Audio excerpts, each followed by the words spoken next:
Vse se začne pri dobrem prodajnem postopku. Vkolikor je kupec prepričan, da je vrednost, ki mu prinašamo, večja kot pri konkurenci, potem lahko dosežemo neko win-win situacijo, kjer bomo mi dosegali neko dodano vrednost, zaslužek, ki ga želimo, hkrati pa bo kupec imel občutek, da je dobil neko vrednost za pošten denar.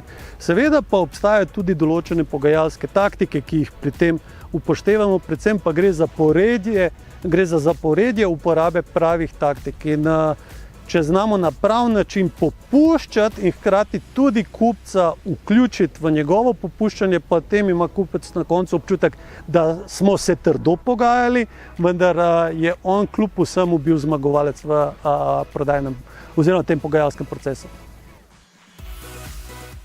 Če kupec meni, da prodajamo zlato, bo pripravljen to z zlatom plačati.